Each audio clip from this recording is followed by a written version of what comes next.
Yo, everybody, welcome back to Bet on Us. I'm BK, he's Sab, and today we're going to recap what went down in week one of the NFL season. These were some of our first picks of the year. You know, we did okay. Not great, but certainly not bad. Sab, what'd you think of week one? Well, it definitely could have been better, and it definitely could have been worse. So I think we both kind of, were middle of the pack when it came to our picks. The thing that stood out to me though is you're gonna like where I'm gonna start is with your Cowboys. Obviously, I took the Browns blindly, I guess you can say, at -2 or given two. Man, they just looked awful. But I think what's happening in that is not enough credit is going to the Cowboys defense for making Deshaun Watson look completely like lost. I mean, we know this guy hasn't lit it up for the Browns since he's come back from his suspension, but he looked just like a freshman quarterback starting in the big house for his first, road game. I mean, he looks so bad, and I think that credit goes Yeah. to the Cowboys. They were in his face the whole game. I was obviously had the Bronco game on too, so I was kind of looking at the Cowboy game as well. And anytime I looked, he was running for his life. And the Cowboys really, I mean, they did this last year. You called it correctly. You said they were going to come out smoking like they did last year, and they sure did. And they just looked really good. And I think you have to put them ahead of the Eagles at least after week one in that NFC East so far. Yeah, no, I love that assessment. And I think that defense, man, if I wouldn't say that they could have got better, I think they did get better. I love what Zimmer's doing. I love that they brought, Kendricks over, the linebacker. He Hmm. fit in, was immediately having an impact. Yeah. Pass rush was crazy. And it was like a perfect storm. I think they were clicking on all cylinders. And at the same time, you mentioned Watson, his body language. I watched that whole game. By the end of the first half, it almost looked like he'd given up. Yeah, he did. On every play, he's just walking around with his head down, struggling to get up. Like he didn't care. Yeah, they took his will, and that's something. If the Cowboys can do that, now the Browns aren't the worst offense in football that they're gonna play this year. They're gonna play the Giants twice. They're gonna play the Commanders twice. I mean, Yep. if this is what we let's be real. The Cowboys last year were set up perfectly, and they just had a little bit of a blunder in the playoffs. Everybody was writing them off because what, they lost Tony Pollard. Like, I don't understand why. It's because the Mhm. Cowboy narrative, as we know, everybody hates the Cowboys, and as you know, not just because we're friends forever, but I'm not on that bandwagon just hating the Cowboys because of the Cowboys. It's like my Yankees. Let's just hate the Yankees. They haven't won anything in 15 years. Why would we hate the Cowboys if they haven't won in 30? Sorry for that little dig, but anyway, what I so it's just something that I think they're going to be set up for success. They're going to be right back where they were last year. I don't know if it's going to be the 2 seed, but I mean, you got to think at least a home playoff game. I know it's week one, we're looking ahead, but they looked really good. I think they had probably the best solid all around performance in football for week one. Yeah, no, I love it. And CD came out. He's just unbelievable. Just the same old CD that we Yep. would expect, which was awesome. And then Dak, as soon as he got going, I said, "Guess what, guys? Here comes regular season Dak, Yeah, and that's exactly. something to be feared." Exactly. Someday maybe we'll get a postseason Dak, but Yeah. the time will tell. As we know, the problem with the Cowboys isn't the regular season, it's the postseason. Long way to Yep. go. But if we had to pick a team for week one that looked the best, I think it was them overall. Yeah, I would definitely agree. And I know I'm biased, but I'm excited. But I'm going to temper that excitement because Mhm. again, Exactly. what counts is come December, January. Long way to go. Yes, sir. So, Sab, why don't we dive into, your picks for the week? We had our first slate of games. Yep. We had, 14 to pick from, Sunday and Monday since we started the show. How'd you do? Well, again, just like my 5 plays for the betting, it could have went better, could have went worse. I went 8-6. I know we differed on the Lions and Rams. Lions won that in overtime. That was a big one. And then I believe you obviously had the Seahawks. I went with the homer pick of the Broncos, which I want to get into real quick. I won't spend a lot of time on the Broncos because they don't deserve for me Sure. to spend a lot of time on the Broncos. But yeah, 8-6. I know you were going to talk about yours. You went 10-4. You took me down this week as far as that goes. But long season, and the pick week one is a crapshoot. You think all these things are going to happen. You think these teams are going to come out swinging, and you think these teams are going to be terrible. I mean, look at the Bears game. The Bears couldn't move the ball. I mean, I think me and you, Prize Picks gave a free play on Caleb Williams. It was over under a yard passing. It was a sweat.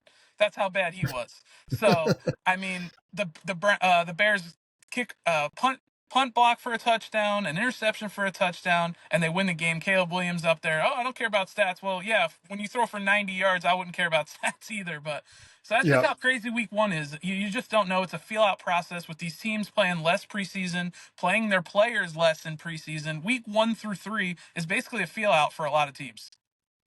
Yeah, I think so. I mean, I'm looking at some of my losses here. Again, I was 10-4 on the week, which I'm pretty pumped up about. That was pretty good. Pretty good. But Jags Dolphins, I thought the Jags had that. Tyreek's coming in with his issues. Dolphins weren't looking too hot. ETN has that fumble in the end zone, which is he's on my fantasy team. That's an 8-point swing there. Yep. That was He was that walking killed in. me. Walking in. Yep. Yep. But not all ETN's fault. That was a hell of a defensive play, Yep. the way that guy punched that out. So credit to him. Falcons Steelers, again, not a super exciting game. Steelers kind of came out with that one. Six But field goals. yeah, Six exactly. field goals But to then win. the Bengals Patriots, I mean, what's up with the Bengals? Well, listen, I took them in Survivor, and I was in 2 Survivor leagues, and I did the cardinal sin, took the same team in both, and there goes my Oh, Survivor. So I had the Saints written down in one of them. They won 47-10. Obviously, should have done that hindsight, but I mean the Bengals, another team that had a walk-in touchdown, the tight end fumbles at the goal line, kind of the same situation with ETN. They just the Jamar Chase stuff definitely didn't help them. Obviously, T Higgins being out. He hurt his hammy in practice this week. They just never looked in sync. They have two. They have mhm. Zach Moss at running back, who's still kind of learn it. Joe Burrow didn't look very sharp. There was a lot of bad quarterback play in week one. I mean, there were so many passing guys under 150 yards. I don't think I've ever seen it that many Yep. before. The quarterback play is just not what it was when we were growing up. We're going to sound old here, but with the Drew Brees and the Peyton Mannings, Tom Brady's, Aaron Rodgers, I know he's still kicking. Eli Manning's that were throwing for all these yards, but Matt Ryan even. That's just not the case right now, and a lot of teams need to Yep. start sticking to running the football. And the teams that did this week won.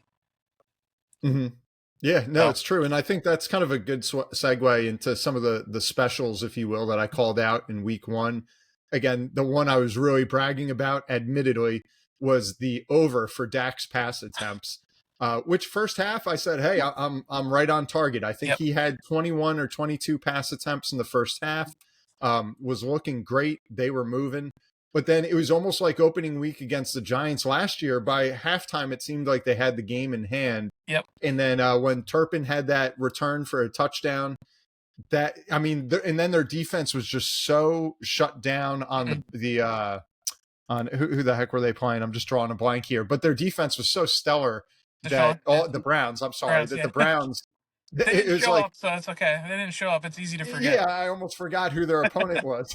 Yeah, But it was a passathon at that point for the Browns, and it was a runathon for the Cowboys. And yep. so, that's how we just missed that over on Dak's pass attempts. But Yeah, he was a that victim. was, He was a victim of the game script, basically, with that, and he still almost came. He had 32. He almost came through. So yeah, close. And then mhm. aside from that, we had the over under on the Niners and the Jets last night. I was giving a lot of credit again to defense. I thought we'd see a lot out of the Jets defense and the Niners. Mhm. We saw some, but the Niners offense and without McCaffrey, oh Without my gosh. McCaffrey, yep. I mean, Yeah. Shanahan's known. I mean, we're going back to his dad back in years with the Broncos. It don't matter who's back there. If you're running that scheme, that zone blocking scheme, that one cut and go up running scheme that they all use. I mean, if you can perfect that, it's something that I'm surprised other teams haven't adapted and tried to perfect. Kyle Shanahan and his dad Mike Shanahan have something like I think 10 total different 1,000-yard rushers under him. Like that's crazy talk. I mean, I know the running back uh, longevity isn't really there anymore, and you got running backs coming in and out. But just to plug Jordan Mason in like that, I think it was his first start on Yeah. short rest, on just knowing it before game time, or at least they said that he said Friday. He kind of slipped on that one, but Yep. I mean, it was pretty impressive. And the Niners, they're gonna run the ball. They're gonna come after you with that run all the time, and you know it's coming, and you just can't stop it. Yeah. I Uh, mean, impressive, man. In switching gears, I know we had a little bit on college football on Saturday. That's where I felt like I was getting some momentum going. Again, two of my picks, excuse me, were that USF would cover against yep, Alabama, which they did. And if you looked at the half, I mean, you looked like USF might beat beat them. Alabama. Forget about covering a 31-point spread. Yeah. That went well. And then we had Nebraska having to cover, -6 against Colorado. That was one. Maybe I should have called that my lock of the week That was because a free play. That was a free play. yeah, Good call on yeah. that. I mean, Colorado, they're one that I think a lot of people can pay attention to that are kind of into this, sports gambling side. That they get a lot of the fanfare, they get a lot of the hype, so that can move the line a little bit. Can take But that advantage for team, sure. I don't think they're a good team. No, Period. no, they're not. They're a team you can take advantage of. And not to jump in, but we'll go to my wins as well. Caleb Please. Williams, like I said, with the Bears, minus Caleb Williams was not shouldn't be mentioned, but -3 over the Titans.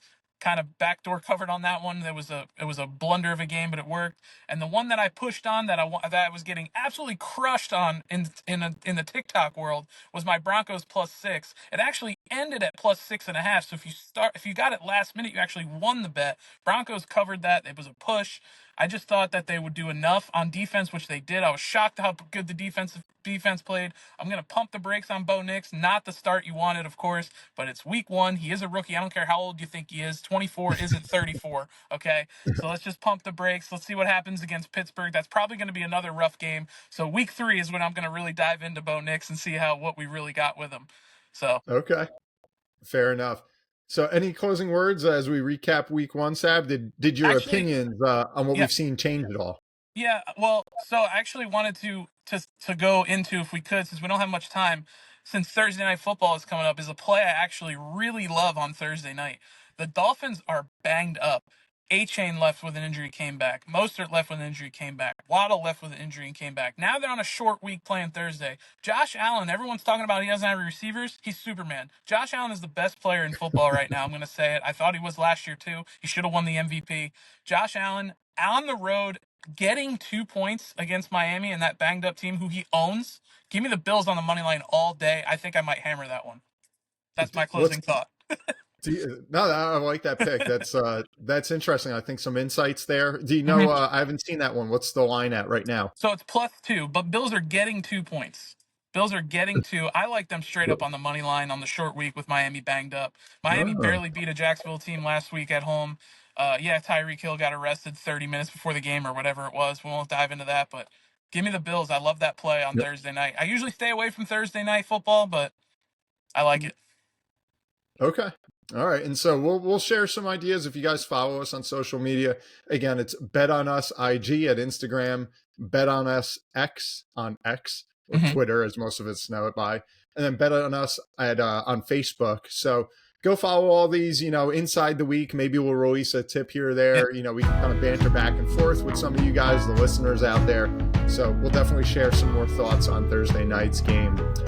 But that's it for week 1. It was an exciting one and a bit sloppy in some areas, but we'll try and do better next time. And I'm Yes. sure all our teams will as well. And you'll be seeing us next week. Till next time. Goodbye. You guys.